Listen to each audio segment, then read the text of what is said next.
welcome to second day of Women Lay Saying the Earth Music and Women Symposium, and it's a historical time for me. I think so for lots of people because Ruth is a very important woman for ethnomusicology world, and we are happy to host their precious women, and because of whose books, articles, and research are very important for ethnomusicology, literature, and history. And also we use her lots of articles, books, and as a reference source. Thank you very much for accepting our invitation. It's a very great honor, dear professor.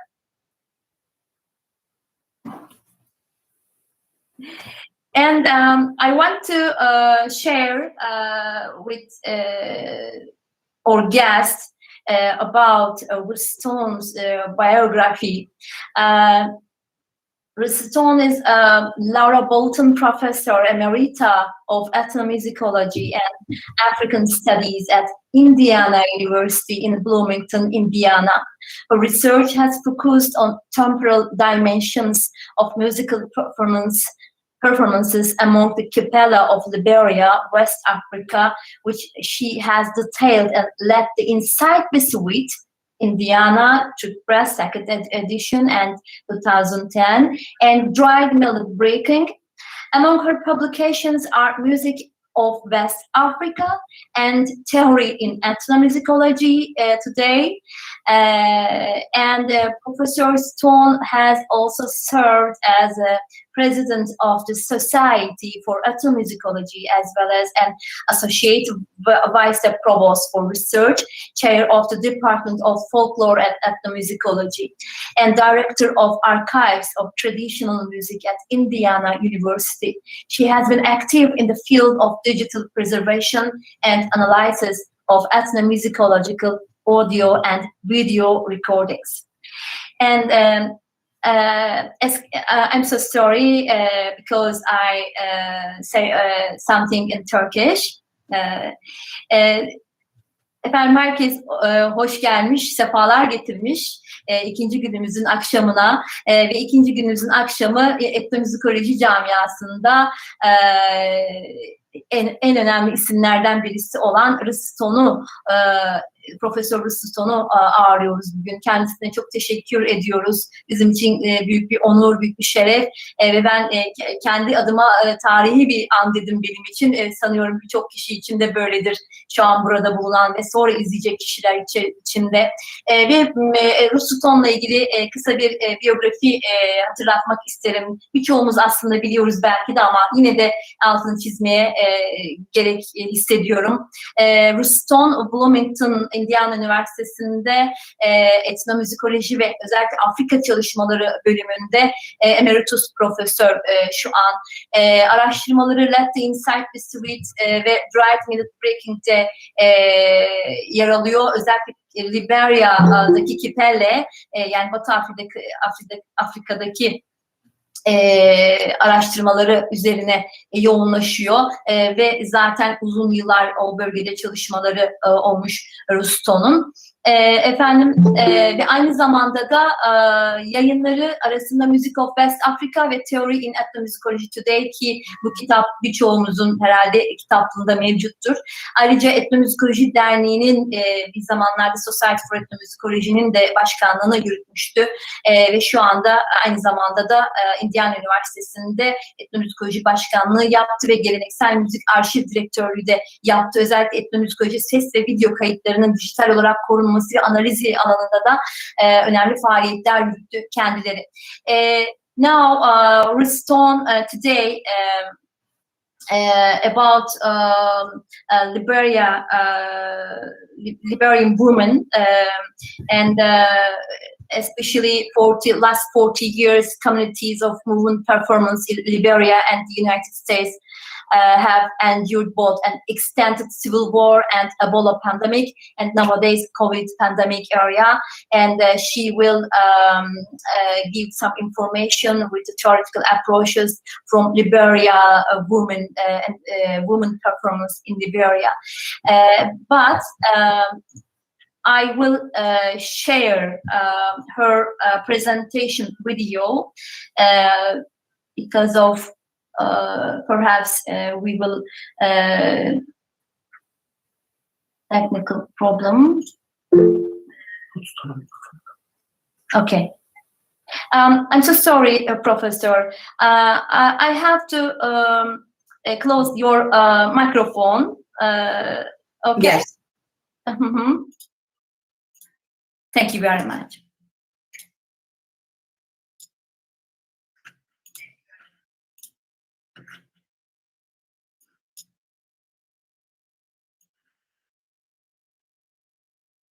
I'm so sorry.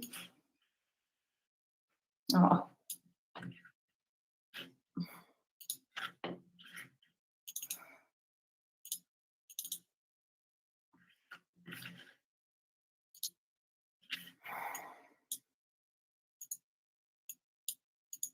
Okay.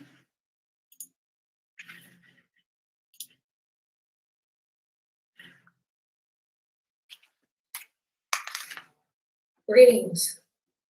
Let me begin by thanking you for your generous invitation to address this symposium on music and women on behalf of the Association of Ethnomusicology in Turkey.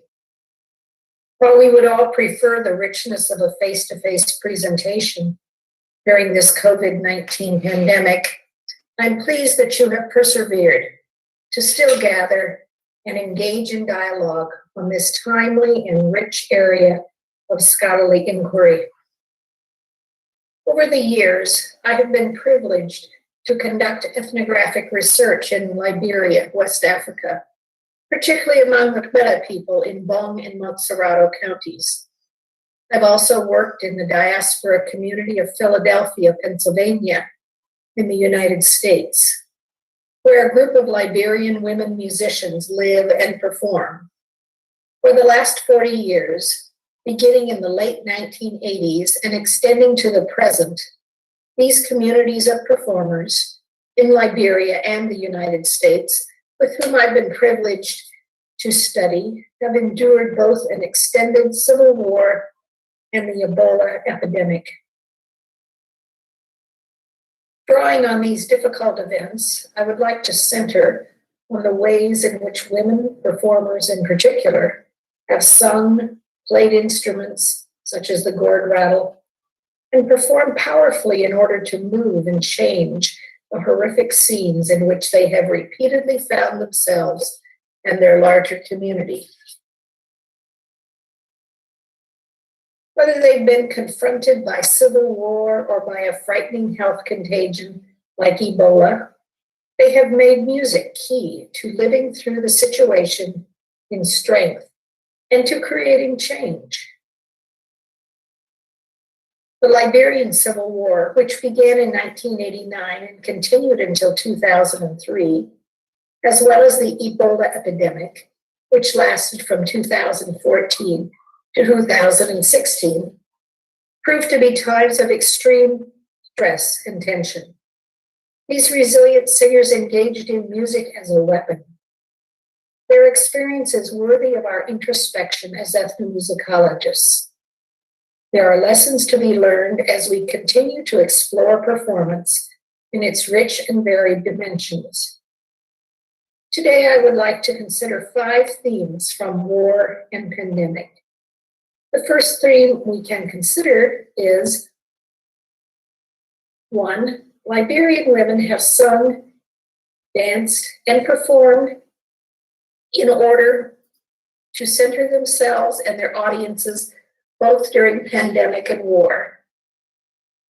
Such a turn to music relates to the larger value they have placed on performance.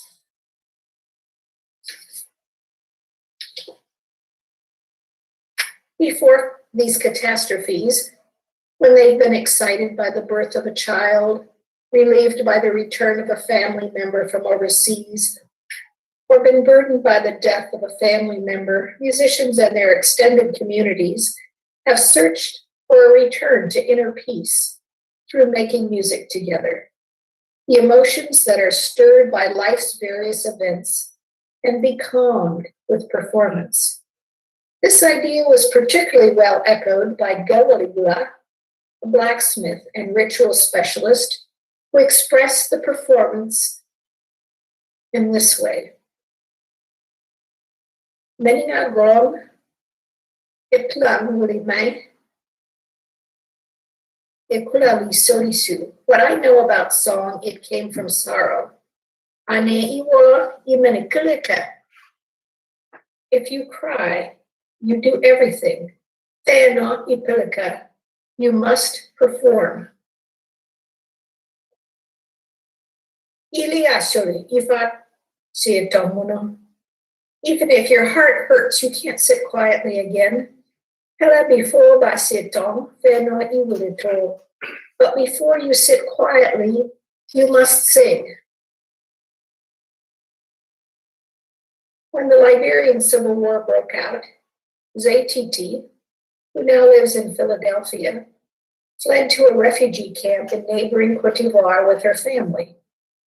Despite the living conditions in the camp and the reports of war from home, she organized some young girls around her and taught them songs and dances. Daily she rehearsed with the girls, and together they helped to bring some semblance of stability to their emotional lives. In fact, after a while, a UN agency that was working with refugees provided some funding so that she was able to make a video of the performing girls and to distribute that video beyond the camp. Wherever in the world that Liberians have found themselves, they invariably and instinctively have turned to music to center and stabilize themselves as they search for peace and well-being. Performing together has been essential for their calm and mental health, and they share the power it brings to them and to their community. A decade after the long Civil War concluded, the Ebola epidemic broke out. When I went to Liberia just as the epidemic was concluding in 2016, I met with the Ebola choir at St. Peter's Lutheran Church in Monrovia. They recounted to me how critical singing had been for them during the pandemic. Though they couldn't physically touch one another at the time, their singing was safe. And if they sat appropriately spaced from one another, they could still connect sonically and bring a sense of serenity to themselves. It's important here to note that Ebola was spread primarily by bodily fluids and not by airborne droplets, as is the case with the coronavirus 19. Thus, the paths of contagion were slightly different, so that singing would not be as safe a form of connection during the COVID pandemic as it was during Ebola. During Ebola, the St. Peter's Choir sang, Ebola Elio.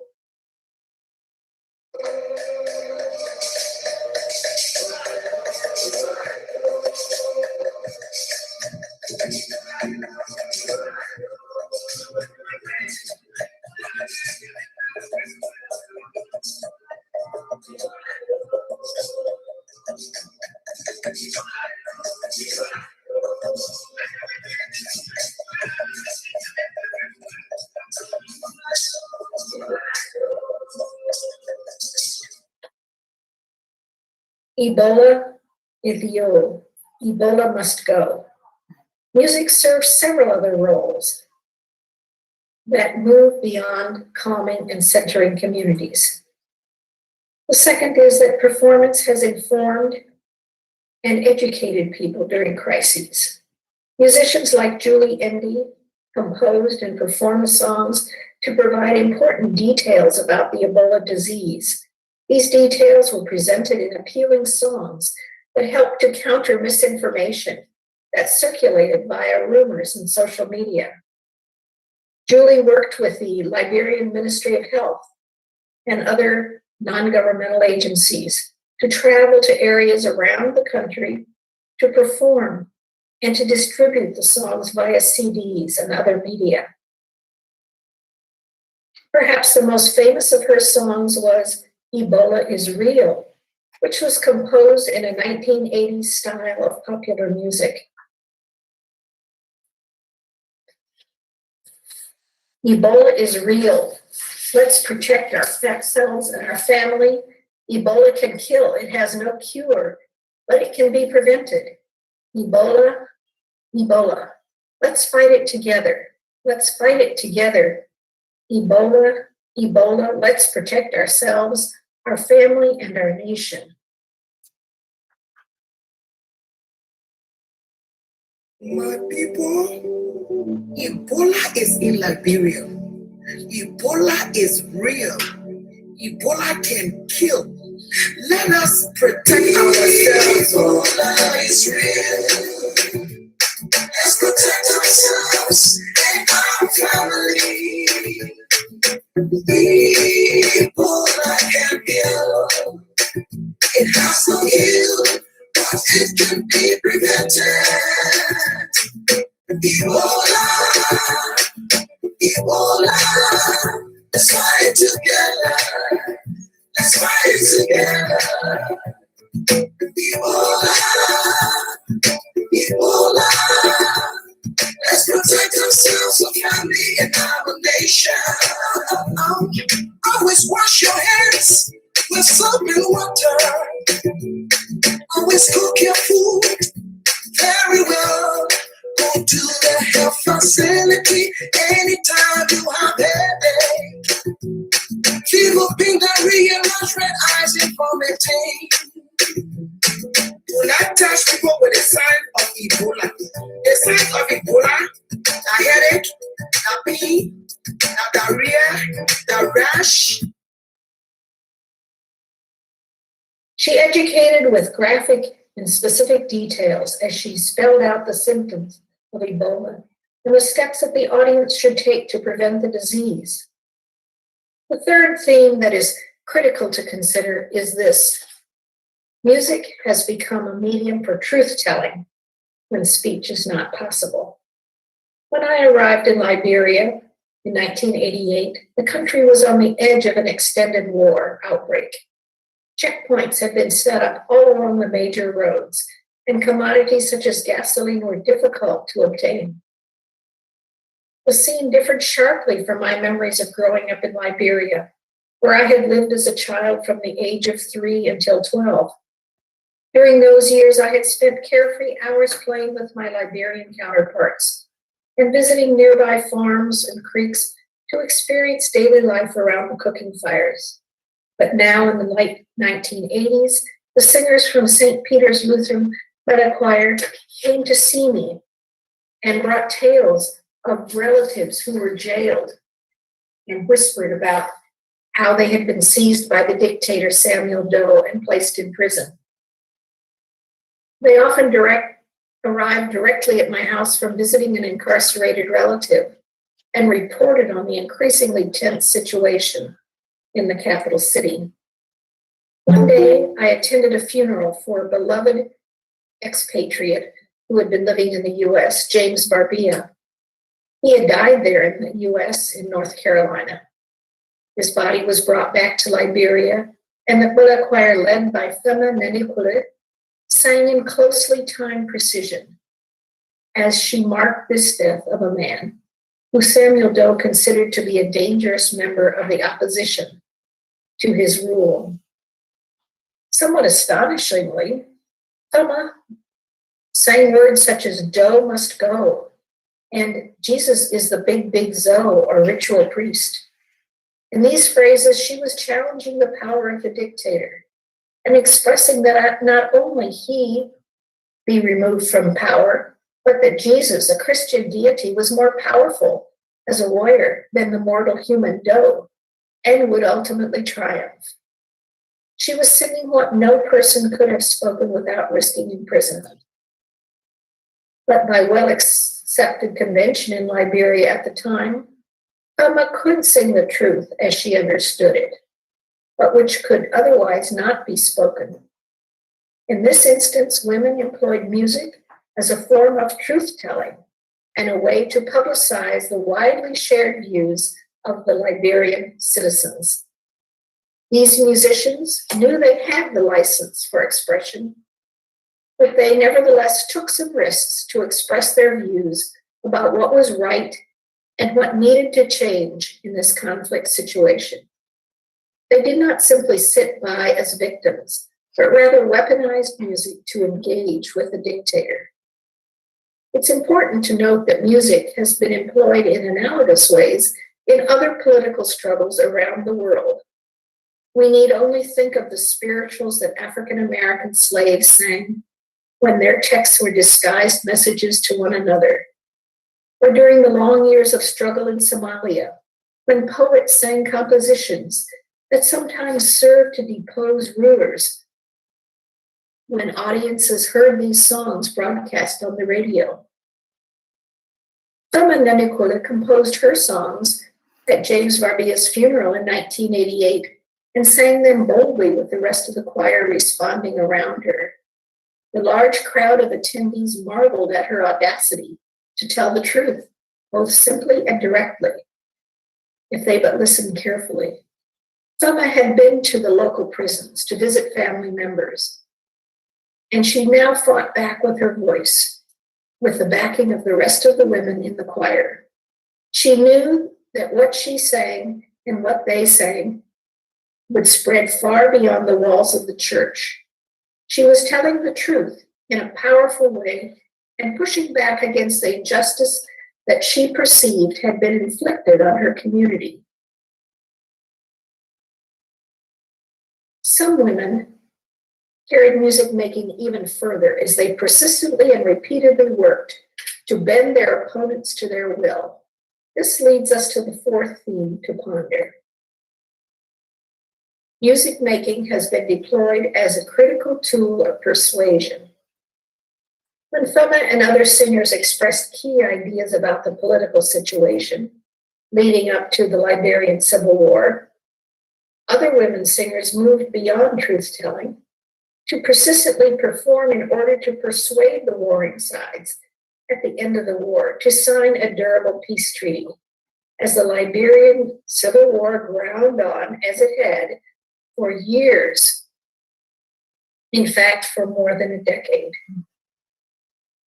An interfaith group of women led by Lema Bowie, co-winner of the 2011 Nobel Peace Prize, began to fast and pray and sing along the main highway leading into the capital city. The women repeated this act daily and without ceasing as they urged the various leaders to stop the fighting and killing. Leaders of the Women's Coalition traveled to Accra, Ghana, to demonstrate at the entrance where peace negotiations were being held among leaders of several countries from around the world. The efforts of these women has been documented in the film Pray the Devil Back to Hell, which vividly portrays their efforts. In this case, the women had brought together multiple people from different backgrounds who were much more numerous than the small choir that Thelma had led when she started her truth-telling.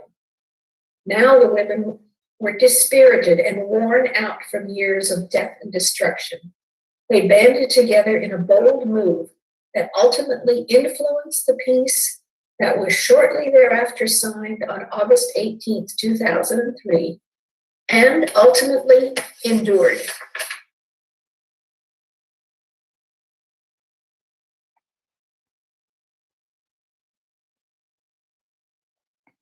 Money, greed, ethnicity, absolute power. There is nothing that should make people do what they did to the children of Liberia.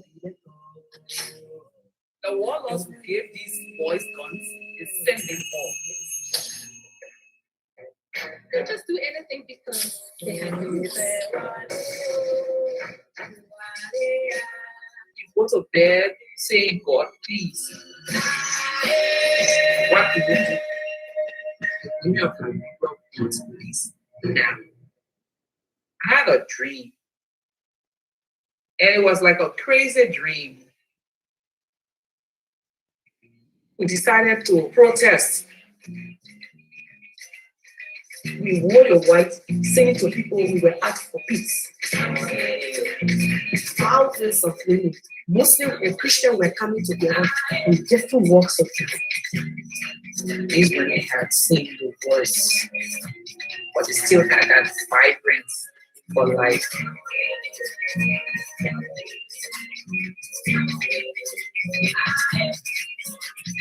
Then we said, well, if I should get killed, just remember me that I was fighting for peace.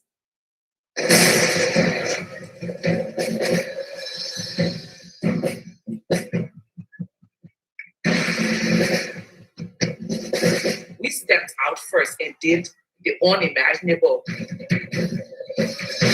To send out a signal to the world that we, the Liberian women, are tired of the killing of our people. We can do it again if we want to.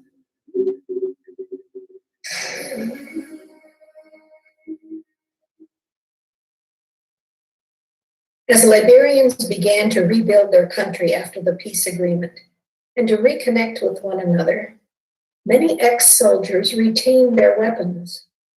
People feared that these ex-combatants might take up their weapons and resume the conflict.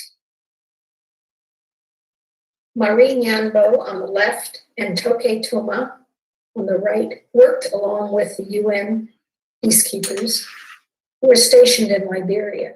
They traveled throughout the country, singing to these former warriors and risked their lives daily in the process. They sang to urge the ex-soldiers to give up their weapons. And though this was dangerous work, both women were quite successful in convincing young men and helping these men decide to disarm. When the Liberian interfaith group of women sang to bring about the peace treaty, they employed persuasion through a large ensemble. But after the war, Marie and Toke also performed, but at a small scale, even as they continued essential tasks of retrieving weapons through musical messages. And Marie composed a song, Tuan, War, that she sang to persuade communities that they should welcome their children back. Children who in many cases had been forced by the warlords to fight and commit horrible atrocities during the fighting. There were a range of tasks to be accomplished after the war, and musicians formed an essential core of workers that set about to perform these tasks of peace and reconciliation. The effects of war and pandemic have a long-lasting reach beyond the ceasefire period, and the women's chorus in the Liberian community of Philadelphia has been employing music for yet another cause. Music is engaged to combat post-traumatic stress disorders, PTSD, that frequently manifest within Liberian communities following war and pandemic. Based on the research that several of the women musicians had done, supported by the Philadelphia Folklore Project, they discovered that many kinds of abuse were taking place. Spousal abuse, elder abuse, and children abuse topped the list of what community members cited as they tried to return to normal living following the war and their travail in refugee camps. Long after fighting no longer threatened them in their community, an array of aggression within the diaspora in Philadelphia plagued their lives. They also suffered from discrimination against immigrants in the larger urban area where they had settled.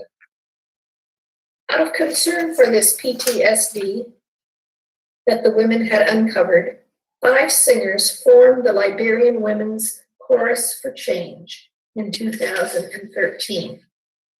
And this chorus has both composed and performed music, even as they have curated critical conversations with their audiences to help affect change. As their director, Fatou Gayfor, said, "We want our families and community members to have access to information and resources that would allow them the chance to flourish with dignity in their adopted home." Fatou has drawn from a song of her youth to work through the stress that she and members of her community feel. She has transformed Kweyenge to connect her past in the Women's Secret Society with the current dilemma which she is facing. As she begins her solo, she is calling the name of her child who she lost in the war, a child she had left with relatives, but who disappeared when they were all forced to quickly pick up and flee their homes as fighting broke out. Kweyenge wells up as a cry for her lost son, that the chorus echoes and reflects back to her. As she repeats the call, her vocal timbre resembles breathless sobbing, with her voice breaking. What originated as a song in which parents lamented when their children went off to seclusion for education in the secret society has now morphed into Fatou's personal story of loss. Sung in Kadın by Fatou, with the Liberian Women's Chorus for Change backing her, this lament became emblematic for the deep loss that Fatou experiences, even up to today. As she scans audiences to see if anyone looks like someone who might be her now adult son, Fatou prepares the audience for her bone-chilling lament with a story of how she had to travel and left her son. When she could not locate her son upon her return, she experienced the gut-wrenching pain of a mother losing her child, a pain that never goes away. The story and Kweyenge become emblematic and iconic for the trauma that so many in her audience, Liberians, African Americans, and others, have all known in their lives. The lament of Kweyenge reminds Fatou of her loss, but it also begins the slow process of healing as she gradually works to come to a place of peace about what happened during the war. The performance also shares her deep-seated grief with others, and in that sharing helps to begin to address their trauma as well. As we conclude today, I want to bring the 5 themes that have emerged and just put them in closer juxtaposition. Doing so helps us see more clearly how Liberian women have acted as agents of social change in these times of duress, whether they have lived in their home country or abroad. 1, Liberian women have sung, danced, and performed in order to center themselves and their audiences during both pandemic and war. That is, music has provided a place to return to and a way of moving back to a calm and centered existence. Over time, women have learned how to employ music effectively in this way, no matter what the disruptions in their lives. 2, performance has informed and educated people during crises. Music has been crucial in moving people to learn and to become knowledgeable. It's not enough to simply return to a centering point. Women have sung creatively to effect this education in delightful and playful ways. 3rd, music has become a medium for truth-telling when speech is not possible. Liberian women have deployed music to mount hard-driving and sometimes dangerous campaigns to express what is right and ethical. And in this way, music is so much more than just entertainment or pleasant escape. Now music seeks to accomplish critical goals that speaking sometimes cannot bring about. 4th, music making has been deployed as a critical tool of persuasion. Coupled with the 3rd theme, once people are aware of the truth that musicians have helped to convey, music is also deployed to persuade people to do things, such as make peace. These singers urge people to do more than simply know the truth, but they seek in their creative performance to convince them to quit fighting or to give up their weapons for a just reason. Fifth, music is engaged to combat post-traumatic stress disorders, PTSD, that frequently manifest within Liberian communities following war and pandemic. These periods of war and pandemic have the effect of producing deep trauma, whether people live in West Africa or in America or elsewhere. And music in the final analysis helps to alleviate that trauma that is deep-seated in a community.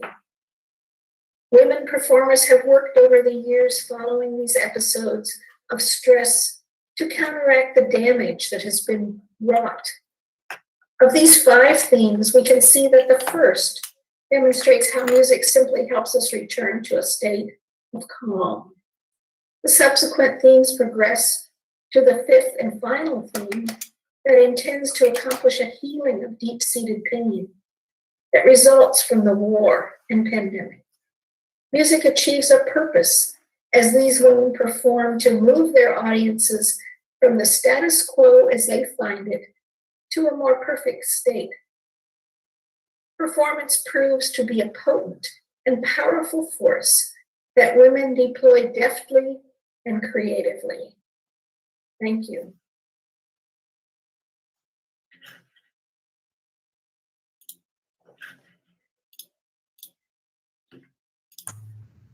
Thank you very much, dear Professor. Your presentation and your subject was very impressive, and I'm so sorry. I know that we must not be affected from field work during the field work, but because of we have to objective, but I think this kind of areas are totally different. And I wonder, what did you feel doing field work in Liberia as an ethnomusicologist, not as a woman? I wonder. Well, doing field work in these circumstances, in war and in pandemic, is also very trauma producing in the ethnomusicologist. And I myself have felt this trauma, and I've also needed to find healing. But it's interesting that in working with the musicians in Philadelphia, I was so impressed by their strength. And they, in a sense, provided healing for me. So I think it's a case that we as ethnomusicologists are most definitely affected by what we observe and what we see. And we have to realize we're human too. And then we look for mutual healing. One day we had a session with the musicians in Philadelphia, and they were telling about some of their stories. And at the end of it, we were all sitting there crying. There was no other way to think about it. It was a very stressful situation, but it was also very necessary for people to tell their stories and for people to let me know what they had gone through during the time of war and living in refugee camps. That's also very stressful. Some of these people were 5 years in a refugee camp, so it was a long time for them. Thank you very much. Are there any questions for Woolstone?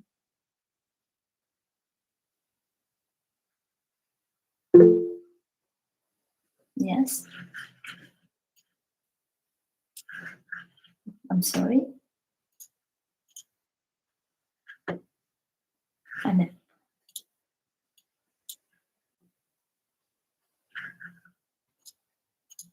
Okay.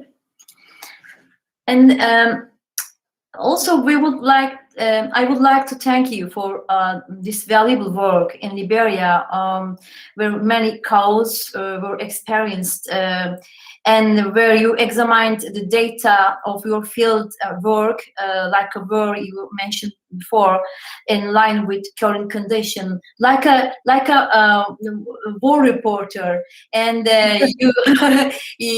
and without breaking the connection to the field, and it's a very important for ethnomusicologists. And I think you are a very important role model how should be an ethnomusicologist, and sometimes she or he would be and war reporters, sometimes friends, sometimes humans, sometimes scientists, but without breaking the connection, the field work area. Because as far as I know, you started from Liberia 2016. I'm right? Oh, I grew up in Liberia, so I was there when I was 3 years old. I'm so sorry. Right. I'm so sorry. No, I went there. My parents were actually missionaries, Lutheran missionaries, Christian missionaries. Oh. And my father worked with language training. And so I grew up there until I went to high school. Then I returned to the US, and I lived in the US to go to high school and to college. And then I returned to begin my research in 1972. And for my master's degree, and then ultimately my doctorate. And from that time, I've been going back and forth to Liberia. Mm-hmm. But during the war, Civil War, people like Fema Nenekwele, she was living in Utah in the United States. Mm-hmm. So some of the musicians were actually here in the US and not living in Liberia at all. Yeah. But it was a long time until the war was over that I could go back there and begin to do research with them again. Mm-hmm. Mm-hmm. Are there any song and dance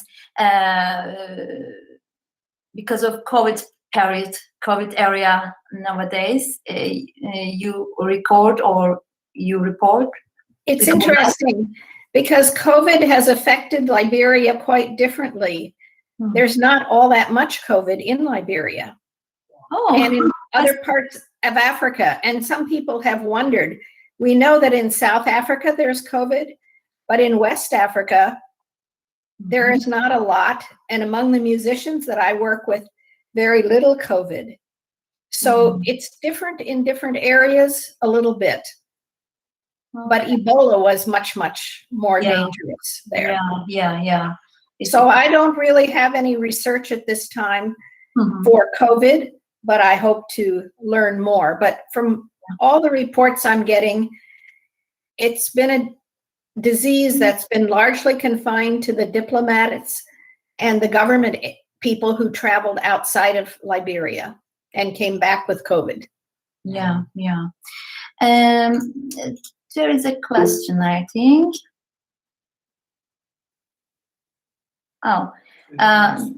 There is thanks.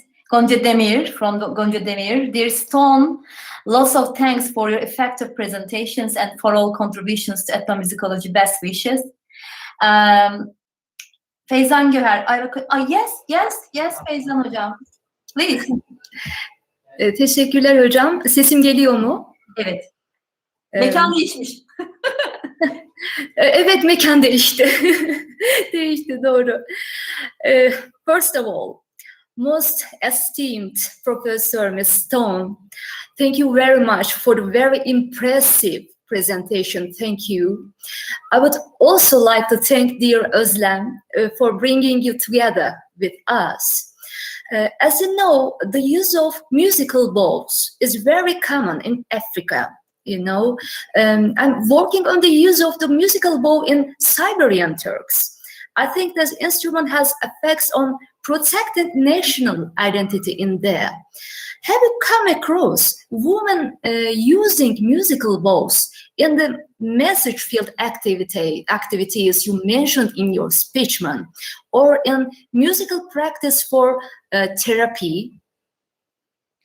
I have come across the use of musical bows, and it's often used to communicate speech tones and very complex communication, but also,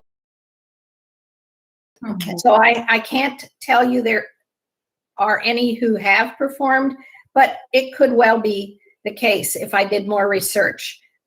But all of my work has been for men performers, and on my Smithsonian recording there is a man performing bow there, but I have no experience with women, but I would really be interested, and I'm delighted to hear about your research.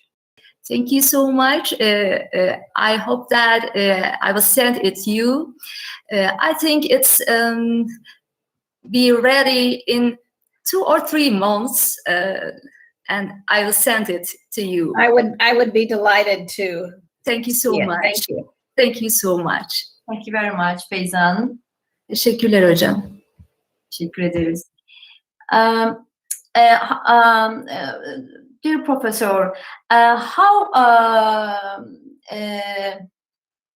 did they realize your music performance related to Ebola via YouTube or album, CD, or concert?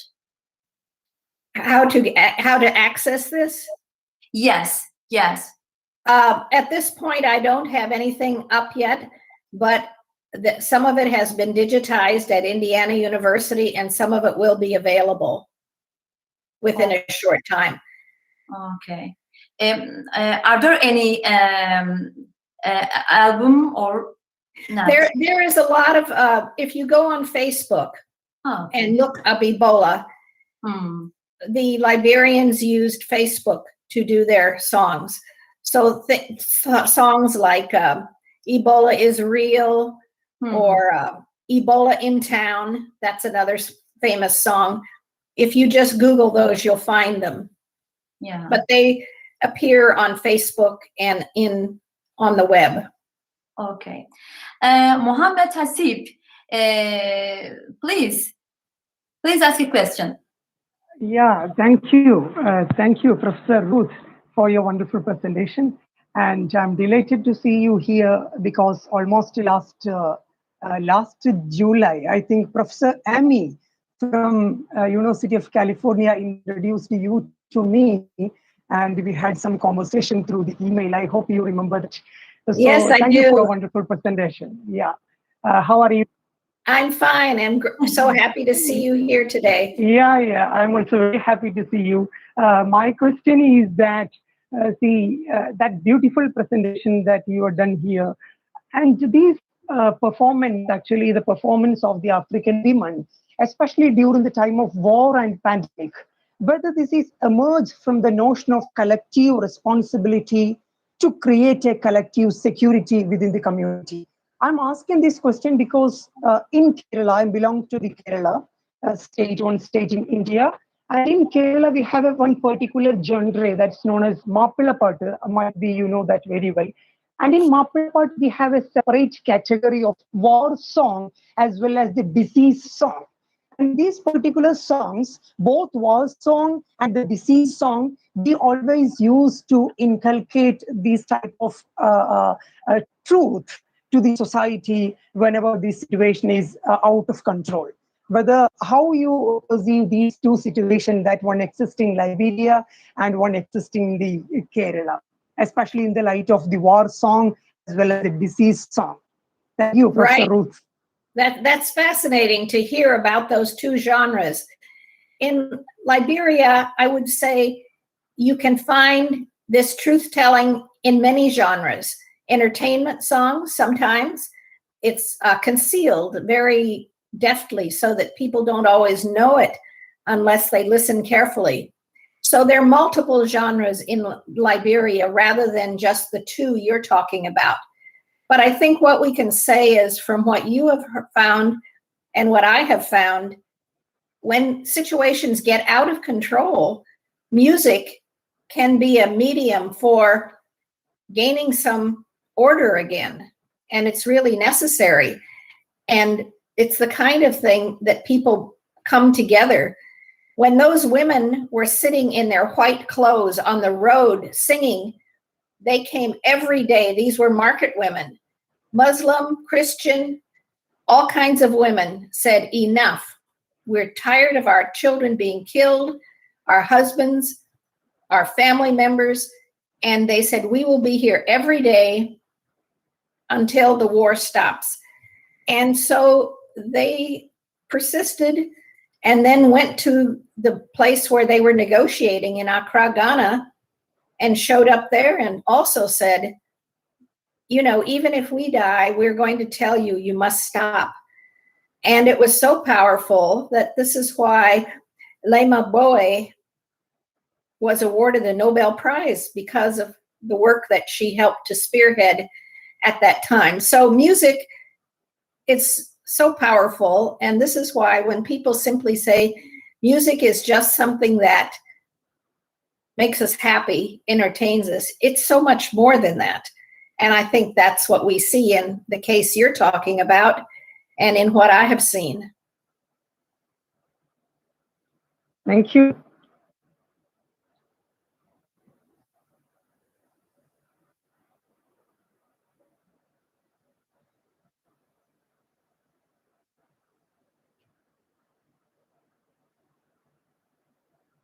Özlemcim sesin kapalı. Pardon, excuse me. One more question, Karin, from Karin Bindu. Karin, you can open your microphone if you want. Yes, Please. I can ask directly. Yeah. So I'm interested if there was also some kind of music done in the refugee camps directly. That means either from women from the inside or from women coming from the outside, to soothe or to better the conditions in the refugee camps, which we know are really bad for all people. And so I'm interested in this part, if there have been some activities in the camp. Yes, most definitely. Anyone who studied some of these refugee camps know that they become almost like communities. They become almost permanent settlements in some cases. It's true in Ghana, where there was a big Liberian refugee camp, in Cote d'Ivoire, where Zaytiti and her family lived. We know that in Kenya and near Sudan, this is also the case. Yes, music, there become music groups. Often the NGOs provide funding to help the musicians do their activities. They give lessons. Yes, it almost becomes like what has happened in their society when they're in normal times. Music becomes a very big part of this setting, and the agencies realize that music does help people, so they encourage it frequently.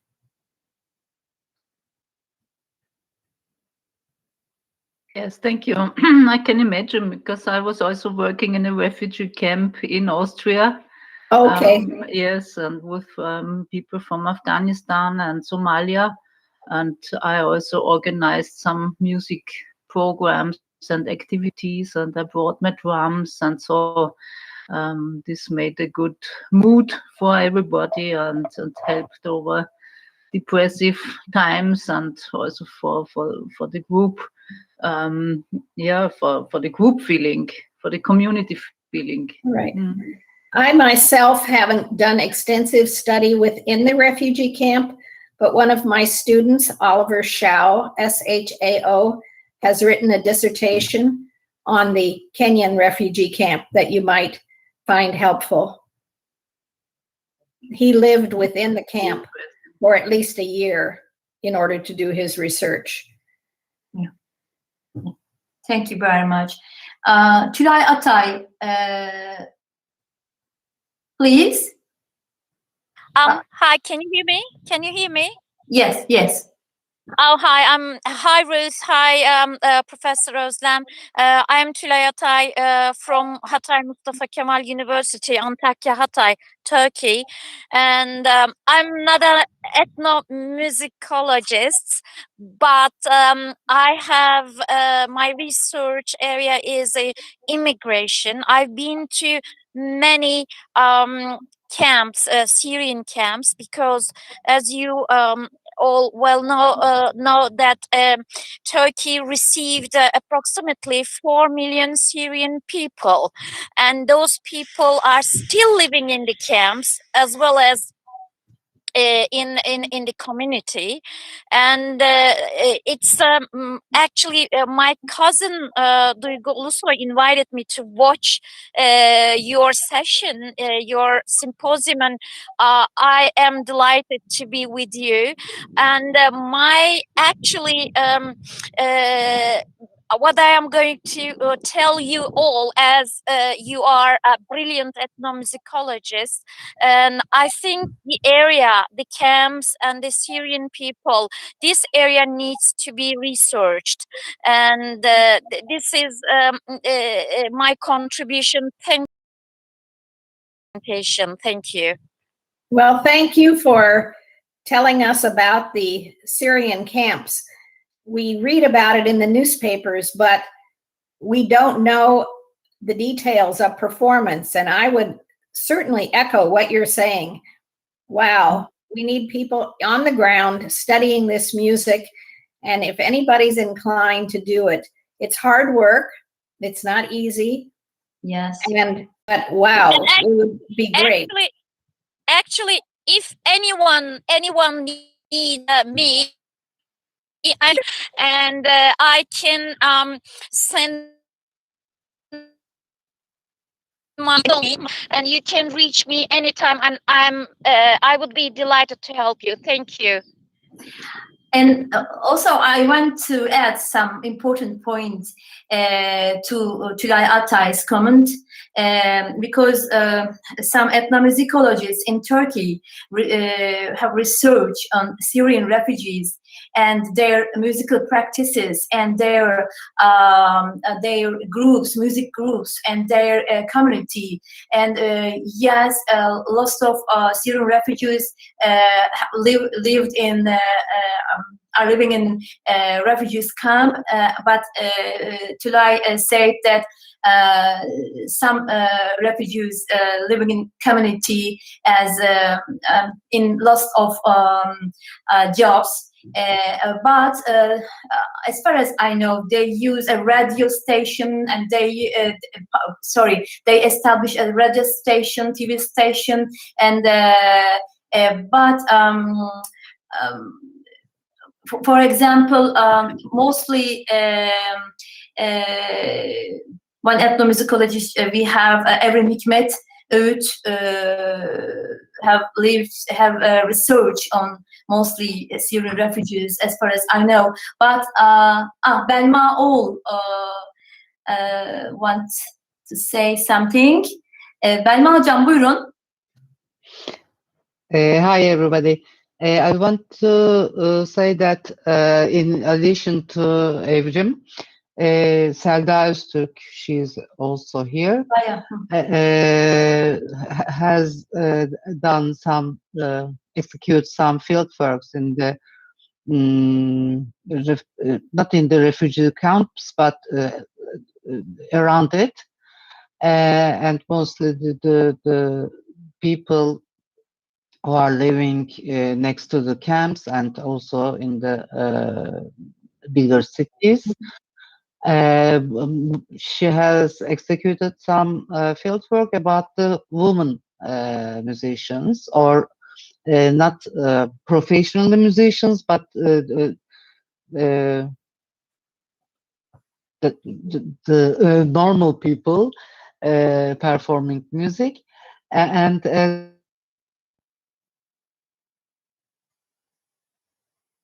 talk, they use the music as a post-traumatic therapy when they are singing together or making music. it heals them.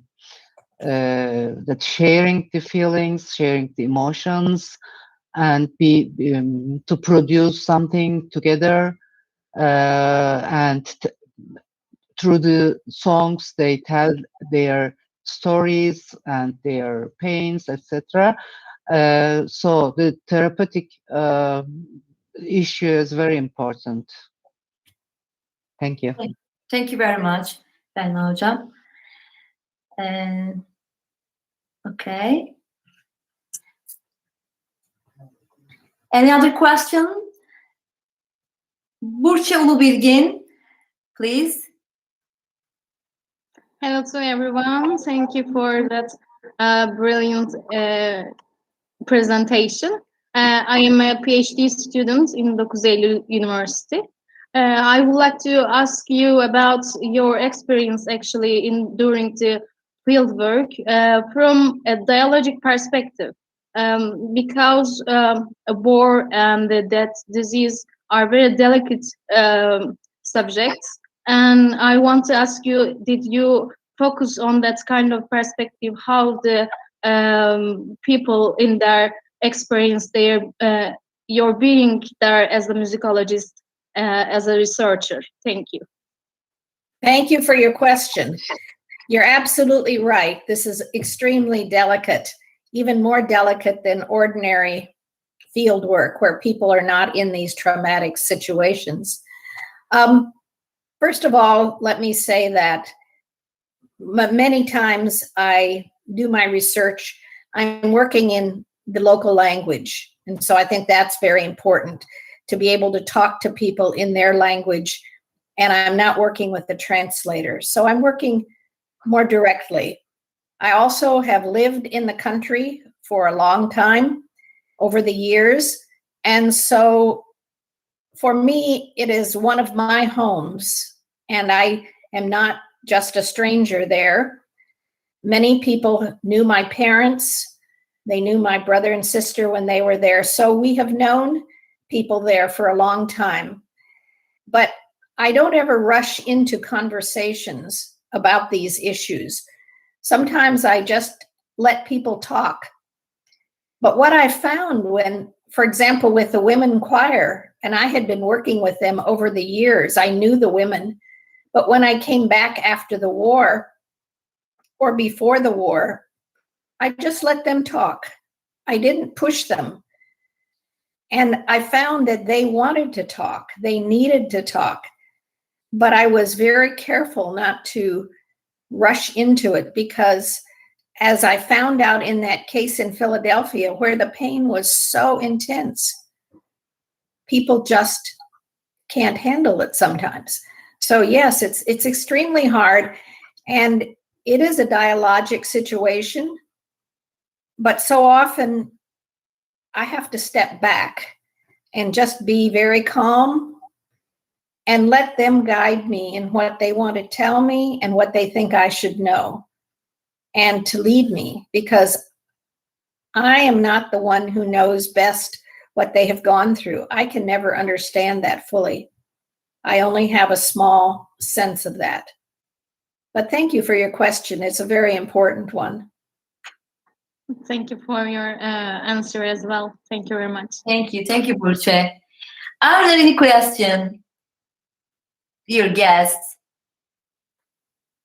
Well, thank you very much again, but I should request from you, that is, are there any suggestions for ethnomusicology students, especially in Turkey, and way of field work and the research way and research approach, and maybe new approach in ethnomusicology? Well, I would be very interested in watching you and some of your students doing research, because I would probably learn from you. I find that students always have new and interesting ways to use things like smartphones and social media and things like that. So I would say, I think we learn from each other in terms of what works. The most important thing, of course, is always to have respect for what we are hearing and what we're learning, and to treat it very carefully, and to be aware that these things are people's lives. And when we put it up on YouTube or on the web, to be aware that it now goes much farther than maybe a book that we published. And so we have to be very cognizant that what somebody told us may not be something that they want the whole world to know. And once it goes out on social media, it's very hard to bring it back. So these things are all powerful tools, but they're also sometimes difficult tools to use. But I'm always excited to see what students are trying and doing in their fieldwork. So I think I would learn from you more than you would learn from me. Thank you. What do you think about ethnography or digital ethnography, especially in nowadays? We have to research from and we have to use an ethnography way because of pandemic era. Absolutely, it's simply a new way of contacting people, and certainly it has some issues we have to be aware of, but it's more and more being used for doing research and allows us to make contacts that we otherwise wouldn't be able to make contacts with. Yeah, thank you very much. I said before, it is a historical time for me. Thank you very much for your kindly contribution and to accept our invitation. I hope to see you soon, especially in Turkey and Bursa. I am looking forward. I very much am sorry I couldn't be in person in Turkey with you, but hopefully it will not be too long.